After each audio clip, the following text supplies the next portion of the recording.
Hello दोस्तों, welcome back to my channel prince commerce classes. आज के इस लेक्चर में हम टीएस गिरेवाल अकाउंटेंसी के जनरल एंट्री टॉपिक के क्वेश्चन 6 से आगे क्वेश्चन सॉल्व करेंगे। तो क्वेश्चन नंबर 6 को शुरू करते हैं। पहला पॉइंट, डिपॉजिट इन बैंक 30,000। हमने बैंक में पैसा जमा करवा दिया।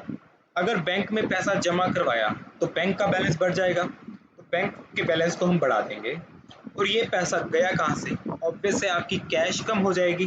तो कैश को जब हमें कम करना है, कैश को हम क्रेडिट कर देंगे। Amount being same 30,000 30,000।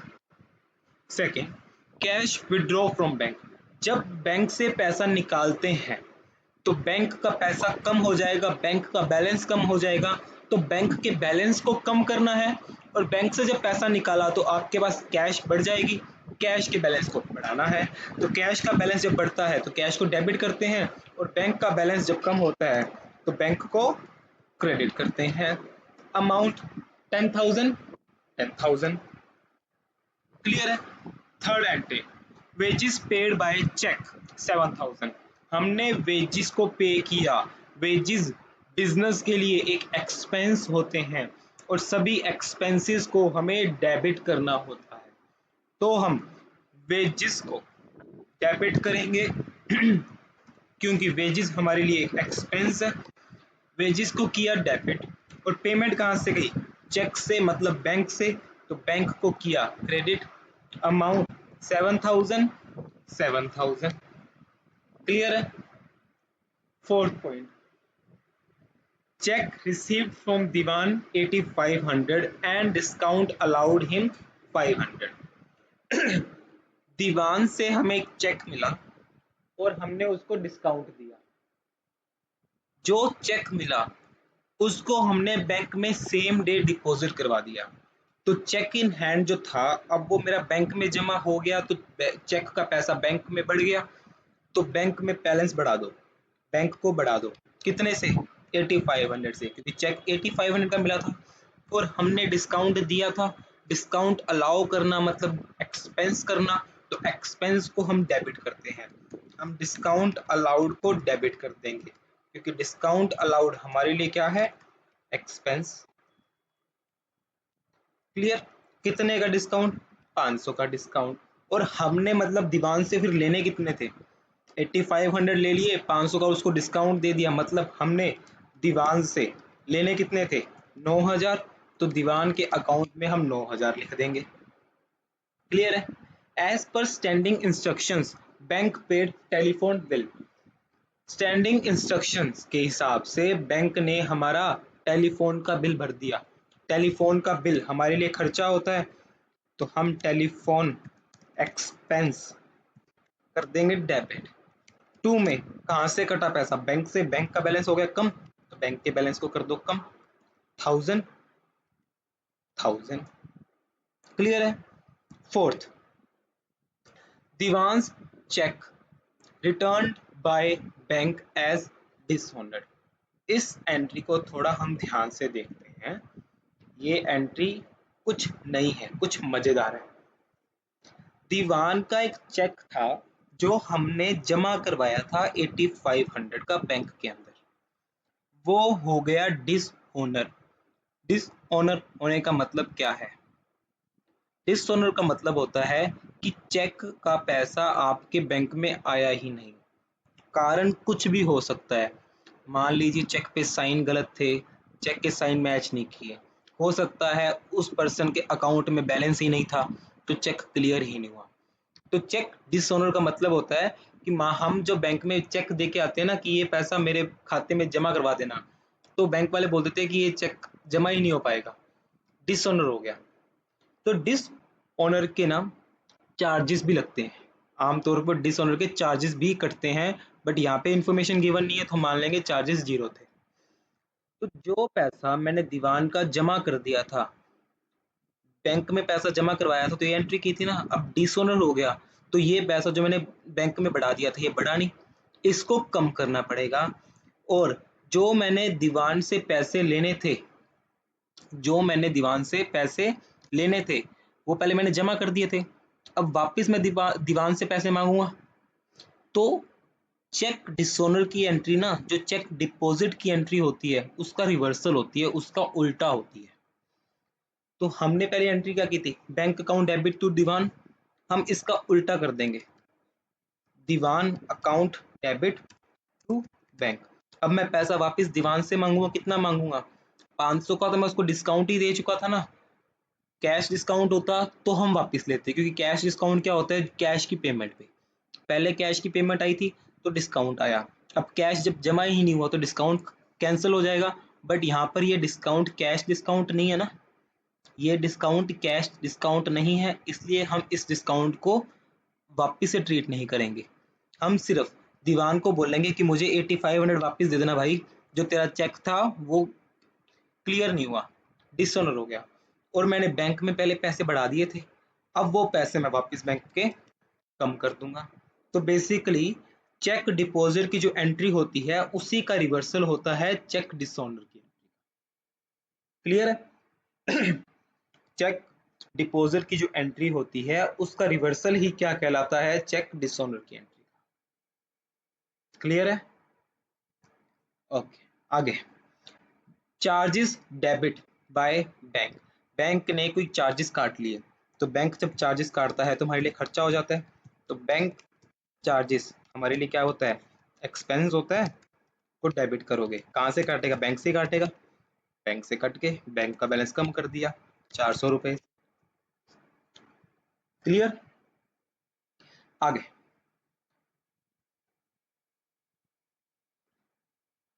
17 April, goods sold and proceeds deposited in bank 8000, हमने कोई गुड्स बेचे और उस गुड्स को बेचने पर जो पैसा आया उस पैसे को हमने बैंक में जमा करवा दिया। तो बेसिकली मैं कह सकता हूँ मैंने एक बैंक से ही गुड्स बेच दिए, मैंने जो गुड्स बेचे वो बैंक में पैसा आ गया, तो बैंक का बैलेंस बढ़ा दिया। और क्यों बैलेंस बढ़ा, क्योंकि मैंने सेल की थी, तो सेल मेरे लिए इनकम होती है, तो सेल को कर दो 8000, 8000, कोई दिक्कत? Very good. अगले, bank has paid insurance premium as पर स्टैंडिंग इंस्ट्रक्शन 1800, बैंक को हमने बोल रखा था हर महीने, हर 6 महीने बाद मेरी किस्त आती है इंश्योरेंस की, वो अपने आप काट दिया करना। तो बैंक ने मेरी इंश्योरेंस की किस्त काट दी, इंश्योरेंस का प्रीमियम काट दिया। अब इंश्योरेंस का प्रीमियम मेरे लिए फिर से खर्चा, तो खर्चे को मैं क्या कर दूंगा, डेबिट, इंश्योरेंस प्रीमियम डेबिट हो जाएगा। कितने से डेबिट होगा, 1800 से, और पैसा कहाँ से कटा, बैंक से, तो बैंक को हम क्या करेंगे, क्रेडिट अमाउंट 1800, 1800। क्लियर है? डिविडेंड कलेक्टेड बाय बैंक, अब बैंक ने मेरा कोई पैसा था डिविडेंड का वो कलेक्ट कर लिया, मतलब मेरे बैंक में पैसा जमा हो गया। तो बैंक में जब पैसा जमा होता है तो बैंक का बैलेंस बढ़ जाता है, बैंक के बैलेंस को बढ़ा दो, डेबिट कर देंगे हम, bank account debit to, balance क्यों बढ़ा, क्योंकि डिविडेंड मिला बैंक को, तो टू डिविडेंड, और ये डिविडेंड मेरे लिए क्या होती है, इनकम, तो इनकम की वजह से बैलेंस बढ़ा, बढ़ा दिया। अमाउंट गिवन नहीं है तो छोड़ दो, कोई भी अमाउंट होगी वो डाल देंगे, 200 500 1000 2000 जितनी भी अमाउंट होगी वो डाल जाएगी, डिविडेंड कलेक्टेड बाय बैंक, तो बैंक का बैलेंस बढ़ जाएगा और इनकम को क्रेडिट कर दिया जाएगा डिविडेंड इनकम के नाम से। क्लियर? तो ये था मेरा क्वेश्चन नंबर 6। बढ़ते हैं क्वेश्चन नंबर 7 की ओर।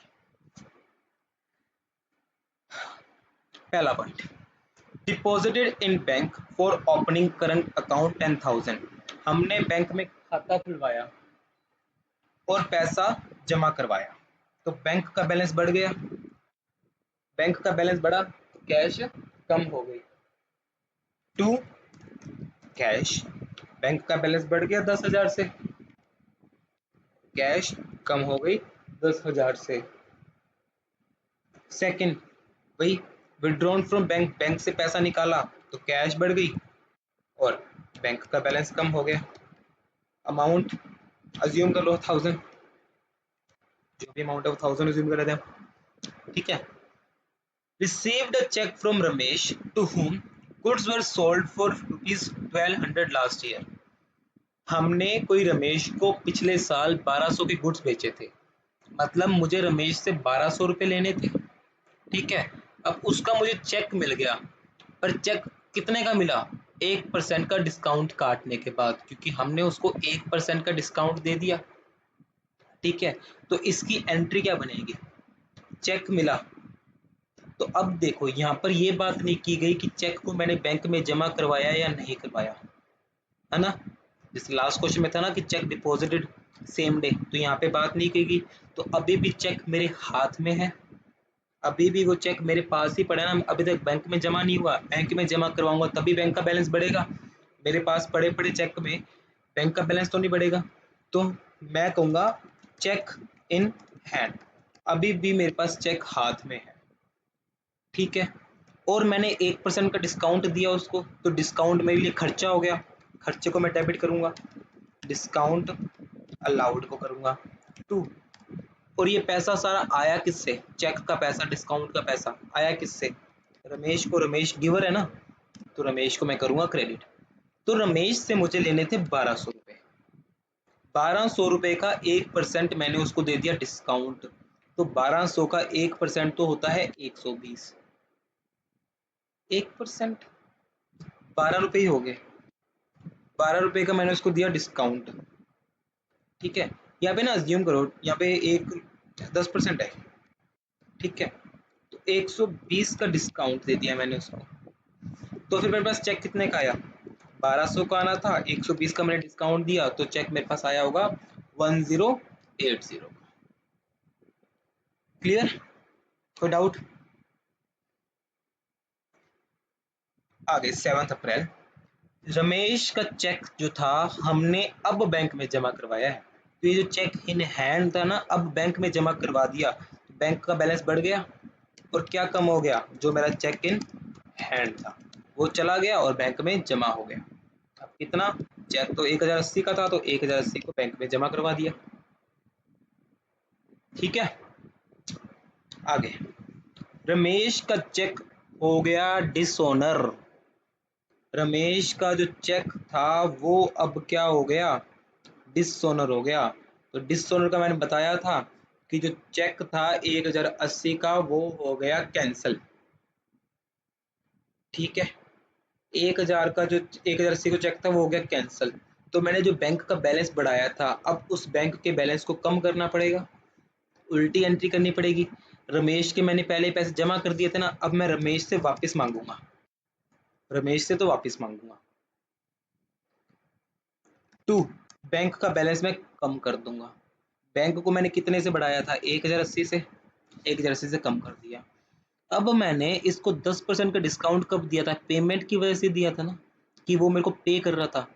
अब जब उसने पे ही नहीं किया, क्योंकि उसने जो पे किया था चेक वो तो कैंसिल हो गया ना, तो अब मैं उससे वापस कितने मांगूंगा, 1200 मांगूंगा रमेश से, क्योंकि जो डिस्काउंट अलाउ किया था, ये इस डिस्काउंट अलाउ को भी मुझे खत्म करना पड़ेगा, क्योंकि जब पेमेंट ही नहीं मिली तो डिस्काउंट किस बात का यहाँ पे।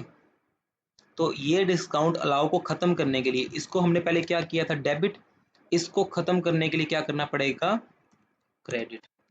तो डिस्काउंट अलाउड हो जाएगा खत्म, कितने से, 120 से। मतलब मैंने बताया था पहले, चेक डिपॉजिट की जो एंट्री होती है ना, इसका रिवर्सल हो जाता है। अब यहाँ पे चेक इन हैंड था, चेक इन हैंड को खत्म करके मैंने बैंक में करवा ही दिया था, तो बैंक को कर देंगे क्रेडिट, डिस्काउंट जो दिया था उसको भी कर देंगे क्रेडिट, और रमेश को जो क्रेडिट किया था इसको कर देंगे डेबिट। यहाँ तक क्लियर है। अब यहाँ पर देखो 20 रुपए की और बात कर रहा है, बैंक चार्जेस की।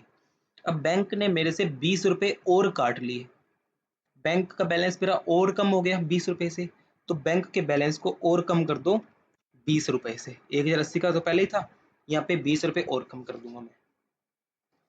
अब ये 20 रुपए मेरे क्यों लगे, बैंक ने पैसा काटा क्योंकि चेक डिसऑनर हो गया था, मैंने बताया था चेक डिसऑनर के कुछ ना कुछ चार्जेस काटता है बैंक, यहाँ पे उसने 20 रुपए काट लिए। अब ये 20 रुपए मैं रमेश को बोलूंगा भाई तू दे, क्योंकि तेरी गलती है कि तूने चेक नहीं किया साइन, या तूने देखा नहीं तेरा बैंक बैलेंस, तो इस 20 रुपए का भुगतान मैं क्यों करूं, ये 20 रुपए मैं किससे मांगूंगा, रमेश से। तो रमेश से मैं 1200 रुपये मांगता था, अब यहाँ पे मैं उससे 20 रुपए और मांग लूंगा, तो अब यहाँ पे अमाउंट कितने की आएगी, 1220 की, और यहाँ पे कितने की आएगी, 1100 की, ठीक है। आगे रमेश सेटल्ड हिज अकाउंट। अब रमेश से जो मेरे को पैसे लेने थे ना, उसने अब दे दिए मुझे बाय इशूइंग चेक, वापिस से चेक काट दिया। बट अब उसने 60 रुपये ब्याज के जोड़ के दे दिए मुझे। मतलब उसने जो चेक दिया ना मुझे 12,080 का दिया। अब देखो मैंने उससे लेने कितने थे, 1200, यहाँ पे ना 1280 का, मैंने उससे लेने कितने थे 1220। 60 रुपये ब्याज के और जोड़ दो, 1280 तो बनते हैं, तो मेरे से मुझे कितना मिला 1280। अब बैंक में पैसा कितना आया 1280 टू रमेश से कितना लेना था 1220।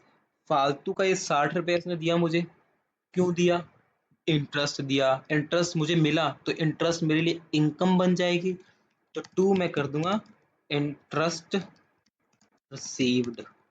इंटरेस्ट रिसीव हुआ, मुझे इंटरेस्ट मुझे मिला, मेरी इनकम को कर दिया मैंने क्रेडिट। ठीक है, ये पूरा ना चारों की चारों एंट्री रमेश की है। एक बार वापस से आप चारों एंट्री को खुद से सोल्व करके देखना, नहीं समझ आए बैक करना वीडियो, वापस से देखना। ये चारों आपकी इंपॉर्टेंट वीडियो है, एक बार वापस से इसको करके देखना खुद से solve.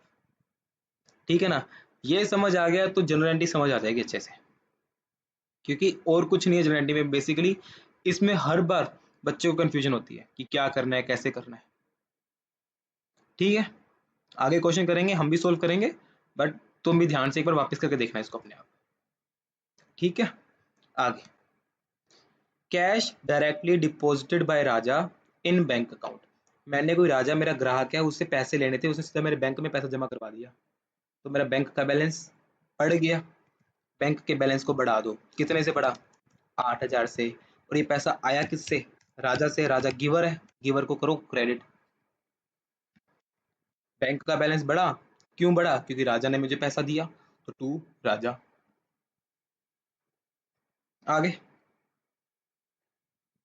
Bank draft got issued in favour of messrs Lal and sons 5000, bank charges 700।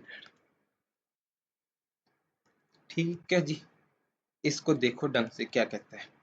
हमने कोई बैंक ड्राफ्ट इशू किया, मतलब मैंने बैंक ड्राफ्ट दिया है, मतलब मैंने बैंक से पैसा गया, इशू किया फेवर ऑफ मैसर्स लाल, मतलब मैंने मैसर्स लाल एंड सन्स को पैसा दिया।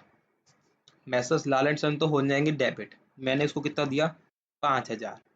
बैंक चार्ज भी कटा, बैंक चार्ज मेरे लिए होता है एक्सपेंस, कटा, कितने का कटा 700 का।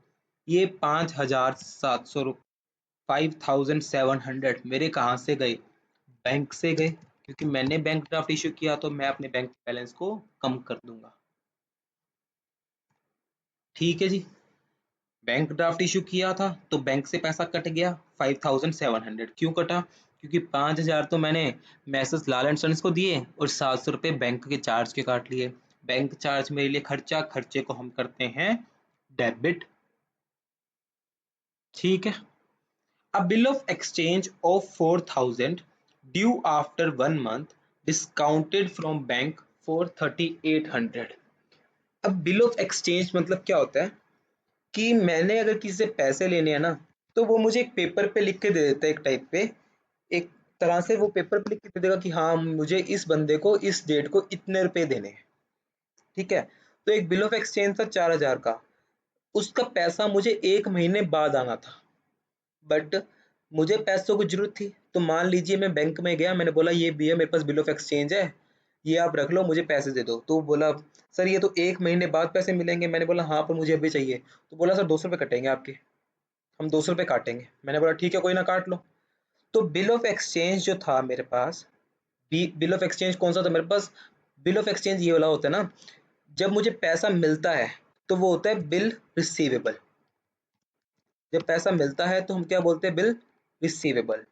जब ऐसा बिल जिसकी वजह से मेरा पैसा जाएगा ना, उसको बोलते हैं हम बिल पेबल। बिल रिसीवेबल और बिल पेबल। अब पैसा मुझे मिलने वाला था, ठीक है, क्योंकि पैसा मिलेगा ना, due after 1 month discounted from bank, पैसा मिलेगा, तो ये मेरे लिए कौन सा था, बिल रिसीवेबल। तो मैं बैंक के पास गया, बैंक वाले को बोला ये 4000 के बदले मुझे 3800 दे दो। तो मेरे बैंक में बैलेंस कितना हो गया, पैसा आ गया मेरे पास, आया कितना पर 3800। मेरे पास से बिल रिसीवेबल चला गया, बिल रिसीवेबल चला गया, कितने का बिल रिसीवेबल गया, 4000 का। तो ये 200 रुपये कट गया ना, 200 रुपये कट गया। ये 200 रुपये किस चीज के कटे, बिल डिस्काउंट चार्जेस के, या बोल सकते हैं बैंक चार्जेस के। बैंक ने चार्ज काट लिया 200 रुपये का, तो बैंक चार्जेस के नाम से 200 रुपये हम डाल देंगे। 4000 का बिल था, बिल रिसीवेबल, ठीक है, बिल ऑफ एक्सचेंज मतलब बिल रिसीवेबल, क्योंकि पैसा मिलने वाला था। ये 4000 का पैसा मैं 1 महीने से पहले ले लिया, तो ऑब्वियस है 200 का मुझे चार्ज देना पड़ेगा ना, क्योंकि टाइम से पहले जब आप पैसा ले रहे हो तो आपको कुछ ना कुछ तो देना पड़ेगा। तो 4000 के बदले में 3800 रुपये तो बैंक में आ गए, और ये 200 रुपये, ये 200 रुपये मेरे बैंक चार्ज के कट गए, ठीक है। आगे, received a cheque of 1000 from Shyam after banking hours. एक चेक मिला बैंकिंग आवर्स के बाद, मतलब 4 बजे के बाद या 5 बजे के बाद मुझे चेक मिला। अब चेक ये जमा तो नहीं करवा पाया, क्योंकि जब बैंकिंग आवर्स के बाद मिलता है तो जमा नहीं करवाया होगा मैंने, तो मेरे पास अभी भी चेक इन हैंड होगा। और ये चेक आया किससे था, फ्रॉम श्याम से। कितने का आया था, 1000 का, 1000 का, क्योंकि आफ्टर बैंकिंग आवर्स लिखा ना, तो साफ बता रहे हैं यहाँ पे आफ्टर बैंकिंग आवर्स है। मतलब क्यों बताया इन्होंने कि अभी तक ये जो चेक है ना आपका जमा नहीं हुआ, तो जमा नहीं करवाया बैंक में, इसका मतलब आपके पास अभी भी चेक हाथ में है, आपके गले में पड़ा है। तो cheque in hand account debit to, मिला किससे, शाम से, ठीक है। Good sold for cash 7000 and half sale proceed deposit into bank. मैंने सेल की, टू सेल, कितने की सेल की, 7000 की, पैसा मिला और आधा बैंक में जमा करवा दिया, मतलब आधी मेरे पास कैश रह गई 3500 की, और आधा मेरे पास पैसा कहाँ जमा हो गया, बैंक में जमा हो गया 3500। 7000 का सामान बेचा, आधा मैंने बैंक में जमा करवा दिया, मतलब आधा मेरे पास हाथ में पड़ा है, क्योंकि मैंने बेचा तो कैश ही था, सारा का सारा कैश में बेचा था। उसमें से मैंने 3500 बैंक में जमा करवा दिया, तो बैंक का बैलेंस 3500 से बढ़ गया, कैश मेरे पास कितनी बड़ी, 3500। क्लियर है। तो ये था हमारा क्वेश्चन नंबर 7। बढ़ते हैं क्वेश्चन नंबर 8 की तरफ। छोटा सा क्वेश्चन है, ये इजी है, ज्यादा हार्ड नहीं है, बस ध्यान से देखना। Goods withdrawn bye owner for personal use. Business में से अगर गुड्स को ओनर निकाल कर लेकर जा रहा है अपने लिए, तो इसको तो ड्राइंग बोला जाता है। जब बिजनेस में से कुछ भी ओनर निकाल कर लेकर जाता है उसको क्या बोलते हैं, ड्राइंग्स। और ड्राइंग्स को मुझे आप सबको पता है कि क्या करना होता है, डेबिट, 1000 रुपए से, क्योंकि 1000 का वो लेकर गया। बट लेकर क्या गया वो, कैश या गुड्स, वेरी गुड, गुड्स लेकर गया। तो टू, गुड्स तो नहीं डाल सकता मैं, क्योंकि जब मैं गुड्स खरीदता हूँ क्या मैं गुड्स को डेबिट करता हूँ, जब मैं गुड्स खरीदता हूँ मैं डेबिट किसको करता हूँ, परचेज को। तो परचेज किए गए गुड्स को ही ये लेकर गया, तो मुझे क्रेडिट भी क्या करना पड़ेगा, परचेज को, 1000 से, क्योंकि जब मैं गुड्स खरीदता हूँ तो परचेज को डेबिट करता हूँ। अब जब मैं गुड्स को मैं ओनर को दे रहा हूँ तो परचेज को ही कम करना पड़ेगा, परचेज को ही क्रेडिट करना पड़ेगा, क्योंकि गुड्स नहीं लिख सकता, क्योंकि जब मैं गुड्स खरीदता हूँ तो गुड्स का नाम लिखता ना, तो जब मैं उसको दे रहा हूँ तब भी गुड्स का नाम नहीं लिखूंगा, मैं यहाँ पे परचेज लिख दूंगा। अगर बेचा होता तो सेल लिख देते, पर अभी बेचा नहीं है, सिर्फ दिया है मैंने ओनर को, तो परचेज लिखेंगे।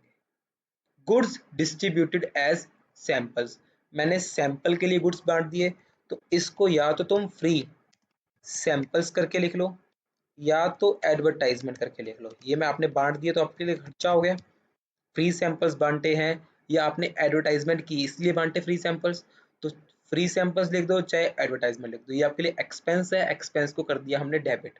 और हमने दिए क्या, गुड्स दिए, वही सेम ऊपर वाला सीन आ जाएगा। जब गुड्स आप बांट रहे हो लोगों को तो आपको परचेज को ही कम करना पड़ेगा, जो आपने गुड्स परचेज किए थे वो कम हो गए, तो परचेज जब करते थे तो डेबिट करते थे, अब परचेज को कम कर रहे हैं तो परचेज को हम कर देंगे क्रेडिट। कितने से, 500, 500। गुड्स गिवन एज चैरिटी, दान पुण्य कर दिए गुड्स, तो चैरिटी अकाउंट दिया, एक्सपेंस है। चैरिटी भी मेरे लिए क्या है, एक्सपेंस है, क्योंकि मैंने दान पुण्य कर दिया। और दिए क्या, गुड्स, तो सेम गुड्स दिए तो परचेज को हम फिर वापस से क्या कर देंगे, कम, 300 300। ठीक है। Timber used for making office furniture 5000, assume that firm is a timber merchant। ठीक है। अब देखो इसमें क्या कह रहा है, हमने फर्नीचर बनाने के लिए टिम्बर का यूज किया, लकड़ी का यूज किया, और ये अज्यूम कर लो कि जो आपकी फर्म है ना वो टिम्बर को ही बेचती करती है, टिम्बर मर्चेंट है। तो मतलब टिम्बर को मैं खरीदता हूँ, टिम्बर को मैं बेचता हूँ, तो टिम्बर को खरीदना और टिम्बर को बेचना मेरा काम है। तो जब मैं टिम्बर को खरीदता हूँ तो मैं टिम्बर अकाउंट डेबिट थोड़ा करता हूँ, क्योंकि जब मेरा काम टिम्बर का है तो टिम्बर जब खरीदता हूँ तो मैं परचेज अकाउंट डेबिट करता हूँ। मेरा काम ही टिम्बर बेचने का है ना, तो परचेज को नाम से खरीदता हूँ मैं टिम्बर को। तो फर्नीचर बनाया तो फर्नीचर को तो आप कर दोगे डेबिट, क्योंकि आपके पास फर्नीचर बढ़ गया। ठीक है, फर्नीचर बढ़ गया, या इसको हम ऑफिस एक्सपेंस के नाम से भी लिख सकते हैं, क्योंकि मैंने लकड़ी को ऑफिस के लिए यूज किया, कुछ बनाने के लिए यूज किया। चाहे फर्नीचर अकाउंट कर दो, चाहे office account, office expense account कर दो, कुछ भी चलेगा। बट यहाँ पे मैं क्या लिखूं, तो टिम्बर तो नहीं लिख सकता, क्योंकि मेरा काम टिम्बर बेचने का है। तो जब मैं टिम्बर लकड़ी खरीदता हूँ ना तो मैं परचेज अकाउंट डेबिट करता हूँ। ठीक है, तो अब लकड़ी का ही यूज किया मैंने फर्नीचर बनाने के लिए, तो मैं टिम्बर को नहीं लिख सकता। यहाँ पे मेरे को क्या कम करना पड़ेगा, परचेज, क्योंकि मेरा काम ही इस चीज का है ना, तो इसी चीज को मैंने यूज किया अपने खुद का फर्नीचर बनाने के लिए। अमाउंट लिख दो 5000, 5000। आपका जिस चीज का काम है वो चीज आपके लिए गुड्स होते हैं, और जब आप गुड्स को खरीदते हो तो आप परचेज को डेबिट करते हो। अब उस गुड्स को आप यूज खुद के लिए कर रहे हो, अपने बिजनेस के लिए कर रहे हो, तो आपके वो गुड्स कम हो रहे हैं, मतलब आपकी वो परचेज कम हो रही है, तो आपको वो परचेज कम करनी है, बस simple. Goods destroyed by fire, आग से गुड्स जल गए, तो लॉस बाय फायर डेबिट हो जाएगा। क्या जला, गुड्स जला, गुड्स का मतलब परचेज, परचेज कम हो गई। Amount 3500, 3500। Goods lost in transit, आपके रास्ते में गुड्स गायब हो गए, चोरी हो गए, लॉस बाय थेफ्ट, चोरी हो गए। क्या चोरी हुआ, सामान चोरी हुआ, गुड्स चोरी हुए, परचेज चोरी हुआ, टू परचेज 2000।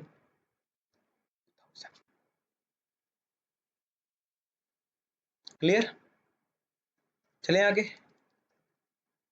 ठीक है, क्वेश्चन नंबर 9। क्वेश्चन नंबर 9 छोटा सा है, 5-6 एंट्रीज है, फटाफट देख लेते हैं। Paid repairing charges on existing machinery, कोई मशीनरी थी उस पे आपने रिपेयर का खर्चा किया।